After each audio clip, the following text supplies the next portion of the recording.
tinggal sama asraf, dihitung masa iddahnya katanya.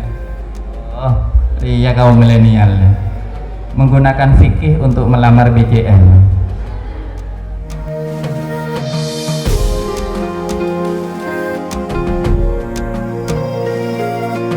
Loh, orang lebih ngerti ceritanya Luna Maya atau siapa yang kemarin, Siren Sungkar.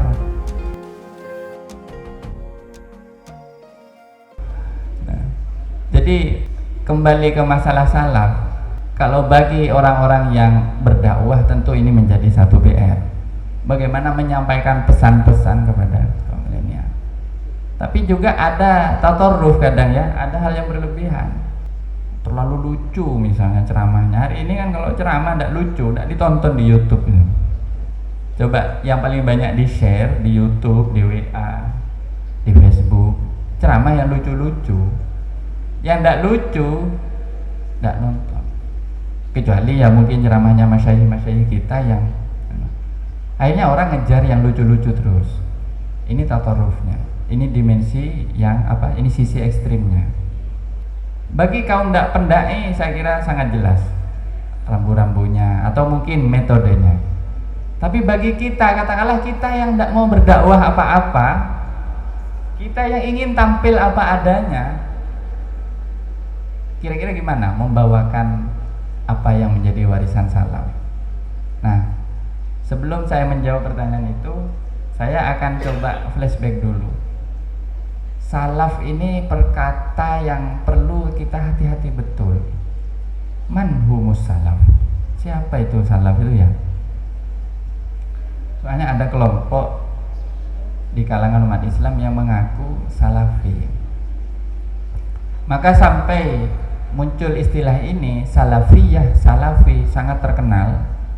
Kemudian seorang syekh dari Syria yang kemudian menjadi syahid, Syahid Syekh Ramadan Al-Buti, Muhammad Said Ramadan Al-Buti menulis satu risalah yang luar biasa. Judulnya ini perlu dibaca oleh kaum santri. Ini tapi kitab putih ya, bukan kitab kuning. Kitab putih. As-salafiyah marhalatun mubarakah laisa madhaban. Judulnya panjang ya. Salafiyah itu adalah suatu tahapan, periode mubarakah yang diberkahi. Walaisa madhaban, dan itu bukanlah suatu madhab. Jadi kalau ada yang bertanya, sebenarnya salaf, kemudian ada padanannya atau lawan katanya yang disebut dengan kaum kholaf. Salaf kholaf, salaf modern, ini kan sering dibedakan. Maka kita mesti menjawab, salaf itu bukan mazhab. Bukan saya mengatakan saya ini mazhabnya salafi, bukan. Tapi salaf itu adalah marhalah mubarakah, suatu periode di dalam Islam yang luar biasa berkah, membawa kebarokahan luar biasa. Itu dilihat dari perkembangan salaf itu sendiri, yaitu kira-kira 3 abad pasca wafatnya Kanjeng Nabi Muhammad sallallahu alaihi wasallam. Dalil bagi adanya istilah salaf itu memang ada di dalam Al-Qur'an. Fa khalafa min ba'dihim khalfun adha'u shalah wa tabu'u syahwat, dan seterusnya. Khalaf itu identik kalau di dalam Al-Qur'an itu sebagai generasi yang adha'u shalah, yang suka meninggalkan sholat. Nauzubillah. Dan seterusnya. Tapi istilah khalaf itu sebenarnya yang menjadi khas itu di dunia Islam dipertentangkan dengan istilah salaf atau diperbandingkan dengan istilah salaf. Nah, salaf itu dalilnya itu ya. Apa? Khairul quruni qarni, tsummal ladzina yalunahum, tsummal ladzina yalunahum. 3 abad. Jadi 3 abad. Qarn itu oleh siapa? Oleh pengarang kitab Tanwirul Qulub Syekh Muhammad Amin Al-Qurdi ditafsirin mi'atu amin, 100 tahun. Kita bisa berdebat soal itu, apakah Qarnain ini satu ajal, satu generasi, ataukah dia sekurang-kurangnya mencakup 100 tahun ya.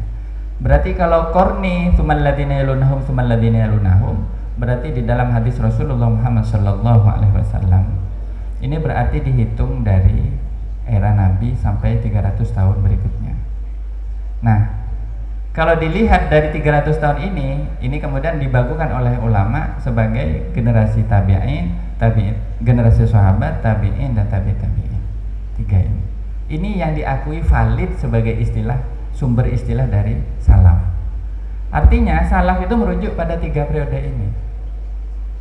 Maka kalau kita benar-benar mau merujuk kepada salafiyah, ini pengertian salafiyah yang pertama ya. Ini kita harus gali betul apa yang terjadi di dalam 3 abad pertama ini. Nah sayangnya di kalangan pesantren ini kritik saya. Ini juga pernah disampaikan kalau tidak salah oleh Gus Koyum, Kiai Abdul Koyum dari Lasem. Orang pesantren itu kurang banyak mengkaji fakta-fakta sejarah seputar 3 abad ini. Makanya kalau sekarang ada anak milenial ditanyain gimana hukumnya orang seperti orang ikut ajarannya Syiah yang sabbus sahabah misalnya. Ada sebagian dari orang Syiah itu yang sabbus sahabah dengan sangat ekstrim, mencaci sahabat Nabi. Dia tidak bisa jawab, sudah diam aja, kamu udah ikut-ikutan, katanya tidak boleh ngomong kalau soal sahabat. Akhirnya menjadi tanda tanya besar. Kalau milenial dikasih tanda tanya besar, lari belajarnya dari YouTube. Nanti di YouTube nggak dapet videonya Syekh Hasyim Asy'ari, yang ada itu Syekh Abdullah bin Baz. Siapa Syekh Abdullah bin Baz? Syekhnya orang Wahabi. Saya pernah bilang ke teman-teman NU, teman-teman pengurus Lapesdam NU dan LTN NU, lembaga dakwah NU ya, Taklif wa Nashr. Sampai cari di YouTube itu, cek Syekh Muhammad Hasyim Asy'ari, tidak keluar di situs-situs Arab itu, tidak ada yang menyebut. Mungkin ada 1-2 link. Itu artinya apa? Dakwah kita itu belum nyampe di medsos. Ya sekarang masih syukur, alhamdulillah NU online ini situsnya teman-teman kami di LPBNU itu sekarang masuk dari 10 teratas situs yang paling banyak dikunjungi oleh anak muda. Tapi kalau sampean masuk ke YouTube ya, panjenengan masuk ke YouTube, cari biografinya Kiai Hasyim Asy'ari dalam bahasa Arab yang diakses oleh masyarakat internasional, tidak ada, tidak pernah kita peduli. Apalagi kiai-kiai kita di Tapal Kuda ini, tidak ada. Jadi ternyata memang kita ini masih sangat kalah sebenarnya. Makanya jangan sampai menimbulkan pertanyaan kepada generasi milenial. Sebagai jawabannya bagaimana? Ayo, Dik, kalau kamu ingin tahu, ayo pelajari 3 abad. Ayo kita belajar Hayatus Sahabah. Belajar kitab-kitab tentang kaum para sahabat. Saya sempat bertanya, ada nggak pesantren yang ngajari fikih sahabat? Fikih tentang para sahabat. Ternyata bisa dihitung dengan jari. Bahkan materi sirah nabawiyah saja nyaris sekarang ditinggalkan di pondok-pondok pesantren. Ini satu musibah sebenarnya. Loh, orang lebih ngerti ceritanya Luna Maya atau siapa yang kemarin Siren Sungkar daripada sirah nabawiyah itu kan. Atau siapa kemarin BCL ditinggal sama Ashraf, dihitung masa iddahnya katanya. Oh iya, kaum milenial menggunakan fikih untuk melamar BCL. Ini kan pasti kerjanya anak Mahat Ali. Jadi yang diomongin itu ya riwayat hidupnya artis, ya ulama ya ada lah, ditulis lumayan sekarang. Biografi kiai mulai tampil. Ada sholawat Nahdiyah lagi rame itu. Saya aja sampai kaget. Saya pernah mampir di satu restoran di Probolinggo, makan ayam itu apa? Ayam chicken gitu. Ternyata di restoran itu sangat NU. Surah Nahdiyah diputar, alhamdulillah. Dengan suara siapa? Suaranya Fefe ya. Tapi Mbak Fefe tidak bayar royalti ke kami. Ternyata luar biasa antusiasme. Cuman kalau ditanya, sampean tahu enggak siapa biografi biografi pengarangnya? Enggak tahu. Memang enggak jalan ditulis. Lah, ini kekurangan dari orang pesantren ya, adalah mengkaji sejarah ya. Lebih-lebih sejarah yang bisa dituliskan ya. Makanya materi sirah nabawiyah di pondok kita itu masih kurang. Saya kira sangat kurang. Lebih-lebih kalau masuk ke fikih sahabat. Coba kalau kita pelajari 4 sahabat besar yang menjadi khulafaur Rasulullah Muhammad sallallahu alaihi wasallam. Ini saja karakternya bagaimana? Coba tanya ke anak sekarang. Ngerti enggak?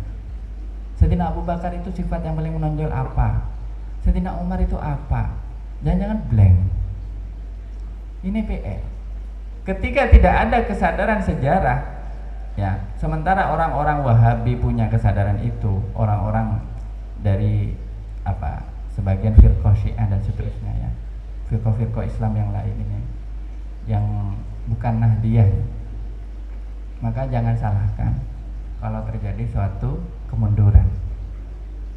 Nah, ini yang seringkali menjadi kelemahan kita. Makanya salah satunya menjawab bagaimana kita merawat tradisi salafiyah itu adalah dengan menulis, mentransmisikan sejarah dari apa yang pernah kita terima itu ke dalam karya tulisan. Sekurang-kurangnya bagi kaum milenial, apa yang bisa dikonsumsi, bisa ditonton, bisa dilihat.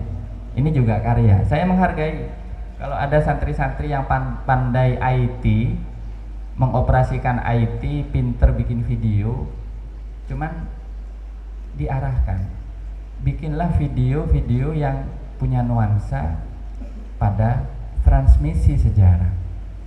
Nah, ini penting. Coba kalau kita lihat seolah-olah ya sejarah itu seolah diketahui begitu. Fikih sahabat kurang diajarkan. Lebih-lebih fikih tabi'in. Siapa yang ngerti sejarahnya tabi'in? Kalau tanya, coba sebutkan 20 tabi'in yang besar. Pelangok bingung. Coba sebutkan tabi'in yang besar. Ibnu Sirin itu masuk tabi'in apa tabi'in? Blank. Ini PR.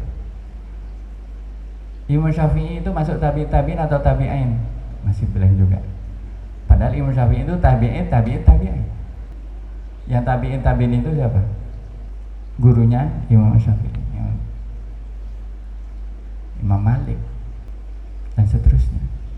Jadi ini perlu kita